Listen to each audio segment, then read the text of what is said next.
avec des axes pivots, que j'appelle axes pivots. Par rapport à sa technique, comme pour les artistes plasticiens et les chercheurs, les scientifiques, en ce qui concerne ta technique de travail d'écriture, j'ai pensé à la sérempidité, dont parle Sylvie Catelin dans son livre, qui a toute sa place. Tu vas du lâcher-prise à l'inspiration, de l'abstraction à la figuration, même si tu as écrit que les mots expriment une part infime des sentiments que le cœur vit. Puis tu suis ton inspiration, c'est elle qui est ton maître, avec délice, tu dis. D'ailleurs, il t'arrive très fréquemment d'écrire au cours d'événements entourés de tes amis et de tes proches.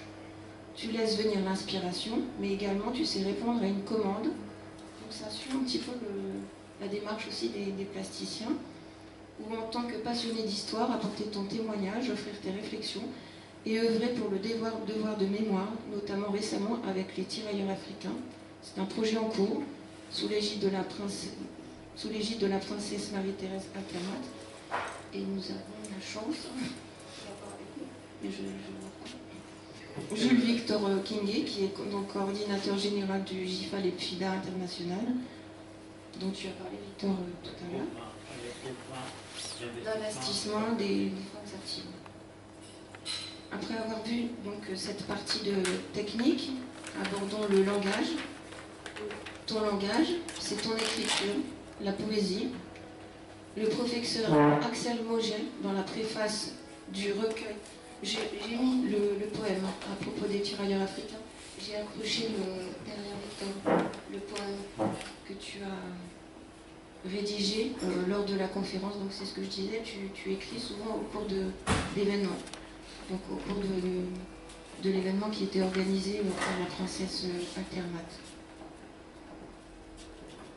Donc ton langage, ton écriture, c'est la poésie. Et le professeur Axel Moget, dans la préface du recueil Cap Bonne Espérance, parle de ta langue comme frappée du sceau de la simplicité.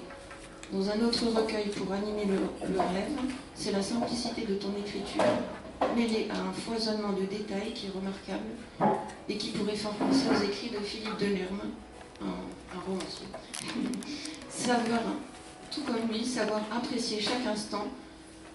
Peut-être que c'est un chemin très sûr pour arriver à goûter au bonheur.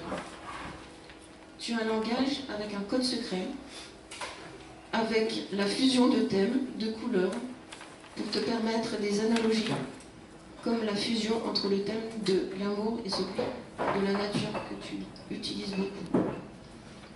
Dans le recueil Pour animer le rêve, le poème Les couleurs du jardin, et je vais demander à Victor si tu veux bien lire ce... Donc c'est les couleurs du jardin.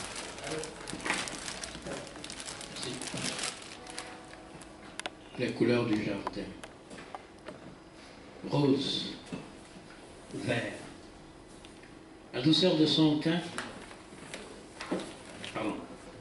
la douceur de ton teint, ta corolle de satin, la rosée de ta poésie, enivre mes sens d'une émotion intense. Vert, rose, mon cœur rempli d'espérance, de la sève de la passion, devant ta parure fleurie. Rêve. 15 août 1999. Écrit dans le jardin de mes parents à Vilaine-Cerne, dans le 77. Vilaine. Vilaine existe. Ah d'accord. Non, je croyais avoir dit Vilaine. Vilaine-sur-Seine. J'avais dit Vilaine-Seine. Vilaine-sur-Seine. D'accord. Dans le 77. Je le compte. Vilaine, c'est le fini séjour mélangé. Voilà.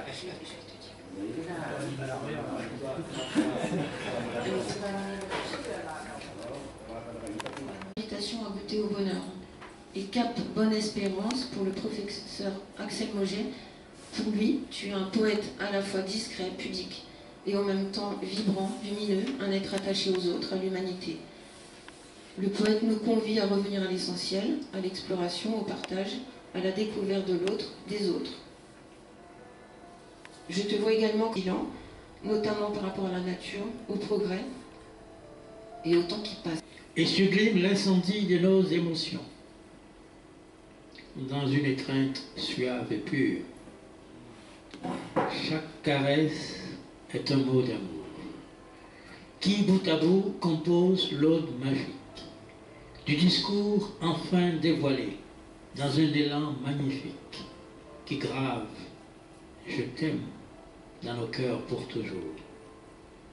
Quand tes yeux ont rencontré les miens, une lumière divine les a éblouis.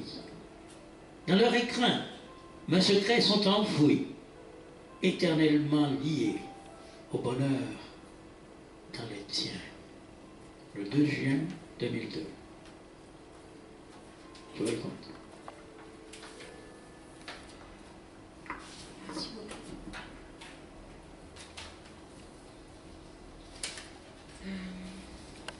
Donc toujours par rapport à cet amour exacerbé que l'on peut voir également dans le recueil La Sagesse, notamment dans le recueil La Sagesse de l'amour, le poème Étoile des îles.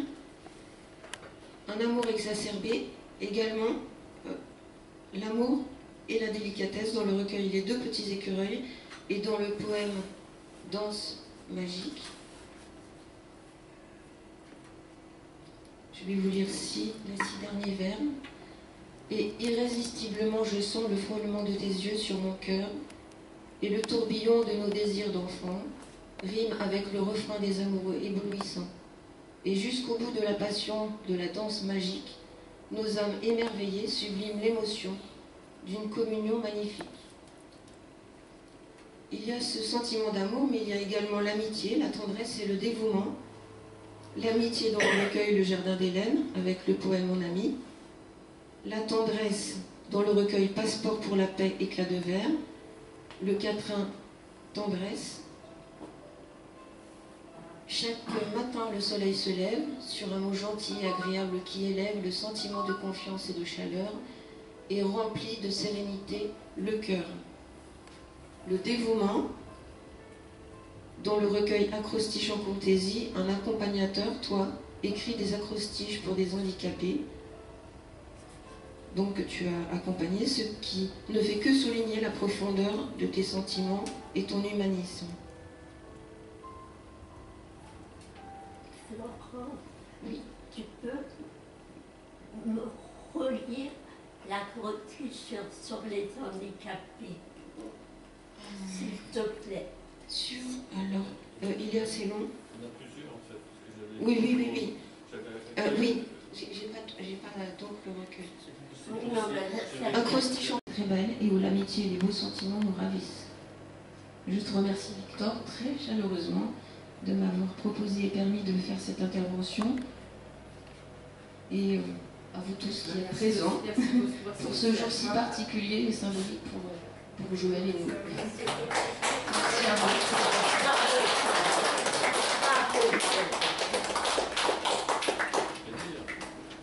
Merci beaucoup, Florence. Comme je le disais tout à l'heure, Florence tant d'enthousiasme et de... Peut-être d'émotion, je suis désolée. autant d'enthousiasme, d'émotion, justement, parce que c'est une qualité.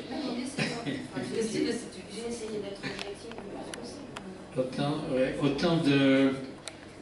Autant d'abnégation également. Donc je pense que tout était rempli pour que nous ayons droit à une... Personne... Il y aurait un risque que personne ne s'en occupe. Mais la critique littéraire, la critique poétique est aussi un domaine de la littérature. Et je crois que Florence vient de nous donner une première ébauche d'un travail que je ne pourrais qu'encourager. Et donc, je vais vous demander de l'applaudir encore une fois très fort. Merci. Je vais dire quelque chose parce que Oui, et je passe le micro à Joël Comte. Et après, le public aura droit aux questions, s'il y a des questions à poser à Florence ou à Joël Comte. je vais anticiper quelques questions. Voilà.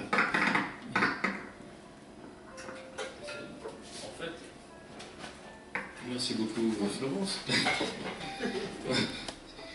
C'est un très beau travail et en général on fait ça quand les gens sont disparus. Oui, c'est ça, c'est bien. Je me dis, bon, donc je peux au moins donner des précisions sur le travail qui a été fait, puisque je l'ai vu faire, non pas que j'étais assis à côté, mais comme on vit dans le même appartement, j'ai bien vu les longues heures passées à travailler. Donc je peux vous garantir que tous les recueils ont bien été lus à fond. Et j'ai eu juste droit à quelques questions de compréhension de quelques mots ou de quelques formules. L'objectivité, elle est dans le fait, dans les mots qui sont utilisés, c'est-à-dire, quand j'écris un livre, j'ai beaucoup de choses à dire, je ne le ferai pas parce que je resterai sur cette voie-là qui correspond d'ailleurs à mon style d'écriture. On veut plus montrer la beauté du monde qu'en dire le mal. De temps en temps, on glisse des petites phrases qui sont quand même assez expressives. C'est ce que tu as fait. Tu as laissé entendre ma démarche, ma vie, ma façon de vivre, sans abîmer réellement l'entourage, et sans abîmer ce qui aurait pu l'être. Donc voilà, ça me fait plaisir aussi. On se retrouve bien sur cette démarche. C'est un peu pour ça qu'on est ensemble aussi. On a vraiment la même façon de voir les choses, à plus d'un titre. Voilà, bon, c'est vrai que à la fois c'est gênant, on est toujours gêné de faire parler de soi. C'est intéressant parce qu'on se dit, tiens, je veux voir un peu l'image des autres. Et alors, quand c'est d'être le plus proche que l'on a, c'est un peu plus intéressant. Donc, ça me fait très plaisir, oui, de voir un petit peu. Puis, cette synthèse, en fait, on n'a pas, nous, la vision sur j'ai 20 ans d'écriture, un peu plus, j'ai pas cette vision aussi ouverte d'un ensemble. Tant plus que j'ai pas édité, j'ai des tas de poèmes encore à éditer. Bon, ça correspond effectivement, tous les poèmes pour chacun d'entre nous, ça correspond à des périodes de vie. Après, on a cette vision de revenir. De ma tendresse et de mes rêves, ils seront faits. Comme la rose s'épanouit sous le soleil, je deviendrai par cette joie, telle une reine, je deviendrai un peu de toi. Tu ne sais pas, tu ne sais plus ce que je suis, ce que tu es. Dans le silence recueilli de nos deux êtres réunis, réchauffons-nous, protégeons-nous de la cruelle incertitude du lendemain des jours s'affairent, où l'on n'est rien que la solitude, où l'on n'est rien. Dans la tempête et dans le vent, dans la souffrance, les tourments, et dans l'amour et l'espérance, ton rire heureux et ta confiance, donne-moi ta main. Nous donnerons ainsi l'image de la vie, sans fausse note du temps et de tous les sentiments. L'amour, ce n'est que cela, soit en dehors de moi. Et je l'ai écrit en 1974, l'année de mon mariage. Oh. Il est là. Noir de sa couleur de peau, il a tant souffert pour la liberté de ses frères et sœurs. Et pour la reconnaissance de l'égalité de tous les êtres humains. La voie qu'il a suivie est celle de l'humanisme et de l'abnégation. Son amour des autres, sa générosité et sa volonté ont servi d'horizon aux marcheurs d'un monde meilleur. Nelson, nous sommes admiratifs devant ton courage et devant ton œuvre. Malgré les larmes des femmes outragées et les pleurs des enfants martyrisés, au gré du joug des dictateurs esclavagistes de l'Afrique du Sud, dans ta prison, tu as su tenir haut le drapeau de la dignité nègre et maintenir vivante la flamme de l'espoir pour les humiliés. La postérité t'a ouvert ses portes et la gloire t'a souri, avec comme couronne l'humilité de l'être à l'âme pure et à la ferveur magnifique. Joël Comte, le 19 novembre 2007. Oh, très bien, bravo.